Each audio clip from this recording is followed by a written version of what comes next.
बारिश से राहत तो जलभराव से आफत। नमस्कार, मैं हूं आपके साथ सृष्टि मेहता। और हरियाणा के कई जिलों में बारिश का सिलसिला लगातार जारी है। लगातार बारिश से सड़कों पर भारी जलभराव की स्थिति पैदा हो चुकी है।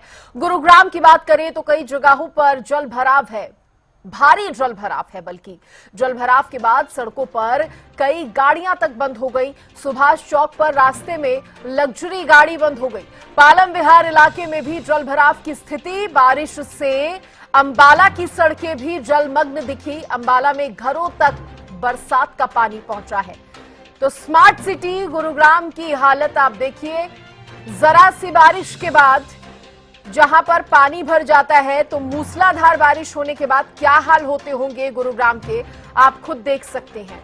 कई जिलों में बारिश का सिलसिला जारी है, जिसकी वजह से पानी भी भर रहा है सड़कों पर, ट्रैफिक जैम हो रहा है, तो वहीं लोगों की गाड़ियां भी खराब हो रही हैं। बारिश से अंबाला भी बेहाल है। पार्क में पानी पानी और घरों तक भी पानी जो है, बल्कि घरों के अंदर तक पानी जो है वो आ घुसा है। ये तस्वीरें आप देख रहे हैं हरियाणा के अलग अलग जिलों से ये तस्वीर सामने आई है। इस बीच स्मार्ट सिटी गुरुग्राम की तस्वीरें भी हम आपको दिखा रहे हैं, जहां पर जलभराव के बाद सड़कों पर गाड़ियां रुक गई हैं, क्योंकि पानी भरने की वजह से गाड़ी खराब हो गई है। लोगों का घर से बाहर निकलना मुश्किल हो चुका है। सुभाष चौक की बात करें, यहां पर एक लग्जरी गाड़ी रास्ते में खराब हो गई, क्योंकि पानी सड़क पर इतना ज्यादा भरा हुआ था। तो बारिश के बाद प्रशासन की पोल हर बार खुलती है, इस बार भी खुली है। प्रशासन दावे तो करती है, लेकिन बारिश होते ही उन सभी दावों पर, उन सभी वादों पर पानी फिर जाता है।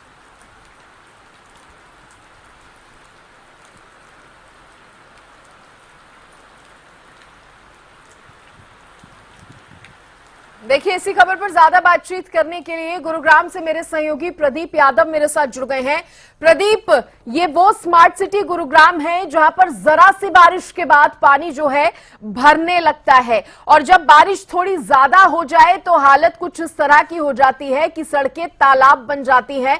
सुबह से ही बारिश हो रही थी, जिसके बाद गुरुग्राम का नजारा ऐसा था कि लोग घर से बाहर निकलने से भी डर रहे हैं।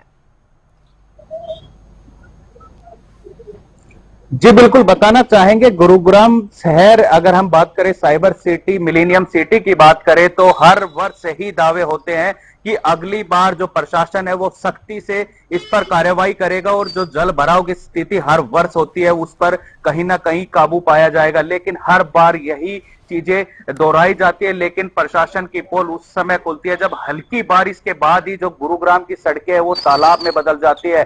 और आज सुबह से ही जो बच्चे हैं वो सड़कों पर नहाते हुए दिखाई दे रहे हैं, क्योंकि गुरुग्राम की जो सड़कें हैं वो तालाब में तब्दील हो चुके हैं। 2 से 3 फीट का पानी, अगर हम कहीं भी बात करें, सेक्टर 38 की बात करें, सेक्टर 40 की बात करें, या राजीव चौक की बात करें, या सुभाष चौक की बात करें, या शीतला माता मंदिर रोड की बात करें, तो हर जगह जलमग्न है। हर जगह सड़कें तालाब में तब्दील हो चुकी है। तो कहीं ना कहीं ये प्रशासन की पोल है वो हल्की बारिश से ही खुल गई है। अगर मूसलाधार बारिश होती है तो कहीं ना कहीं लोगों के घरों में भी पानी जाने की आशाएं जताई जा रही है। अगर अंडरपास की बात करें तो सब अंडरपास तालाब में तब्दील है, पानी से भरे हुए हैं। तो कहीं ना कहीं ये प्रशासन की, लेकिन प्रदीप, सबसे बड़ा ये सवाल है, हर बार हर साल प्रशासन लापरवाह हो जाता है।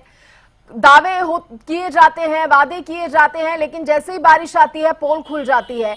तो इतनी लापरवाही क्यों? किस बात की लापरवाही? और सबसे बड़ी बात, जो फंड मिलता है तमाम इंतजाम करने के लिए, उसका उपयोग कहां होता है? क्योंकि ये तो प्रशासन को भी पता है कि मौसम आने वाला है, बारिश का सीजन आने वाला है, तो उससे पहले तैयारियां करके रखनी चाहिए। बिल्कुल, अगर हम बात करें फंड मिलता है जो प्रशासन को इस पर कार्रवाई करनी चाहिए, लेकिन हर बार दावे के अलावा, जो वादे के अलावा कुछ नहीं किया जाता है कि अगली बार स्थिति अच्छी हो जाएगी। लेकिन कहीं भी स्थिति की अगर हम बात करें, अगर हम नरसिंहपुर की बात करें तो यहाँ भी सड़क पर दिल्ली जयपुर हाईवे पर लगभग 3 से 4 फीट पानी जमा है।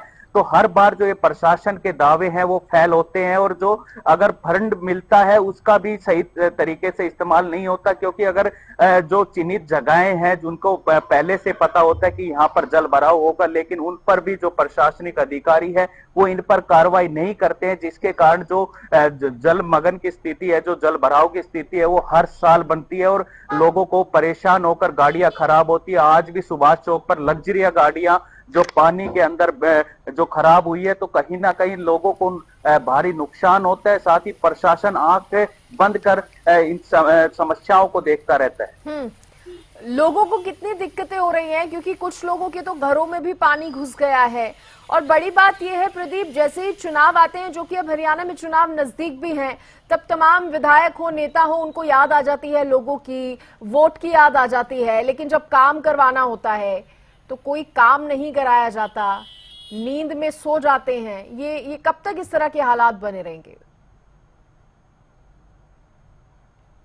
जी बिल्कुल, बताना चाहेंगे जो नेता है वो भी इन समस्याओं पर संज्ञान नहीं लेते, क्योंकि हालांकि गुरुग्राम में कुछ चिन्हित जगह ऐसी है जहां पर हर वर्ष ये स्थिति बनती है, क्योंकि जो प्रशासनिक अधिकारी है या जनप्रतिनिधि की बात करें तो जनप्रतिनिधि भी कहीं ना कहीं लोगों की जो समस्याएं उन पर ध्यान नहीं देते हैं। 5 साल में एक बार वोट मांगने आते हैं, तो कहीं ना कहीं ये स्थिति, जिसका कारण यही है कि जो जनप्रतिनिधि है वो 5 साल में एक बार ही लोगों से वोट मांगने के लिए आते हैं, लेकिन समस्या सुनने के लिए वो भी तैयार नहीं होते हैं।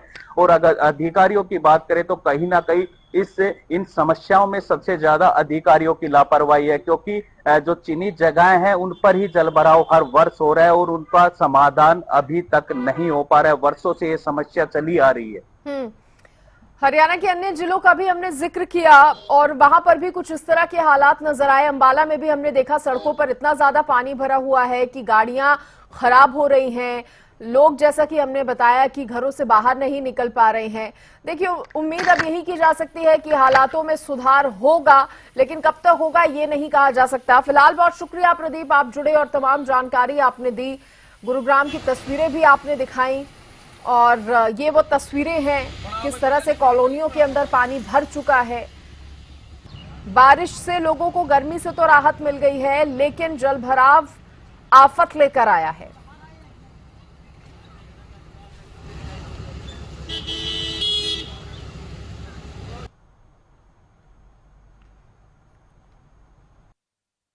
तो देखिए, ये तस्वीरें जो आप देख रहे हैं, वाकई ये तस्वीरें परेशान करती हैं, क्योंकि जो लोग सुबह अपने घरों से निकलते हैं काम के लिए और उनको जब इन हालातों से जूझना पड़ता है, तो फिर उनके पास कोई ऑप्शन नहीं रह जाता, क्योंकि इस गंदे पानी में उन्हें उतरना ही पड़ेगा। अगर उनको नौकरी करनी है, अपनी दुकान पर जाना है, तो इस गंदे पानी में उनको उतरना ही पड़ेगा। वो मजबूर हो जाते हैं इस चीज के लिए।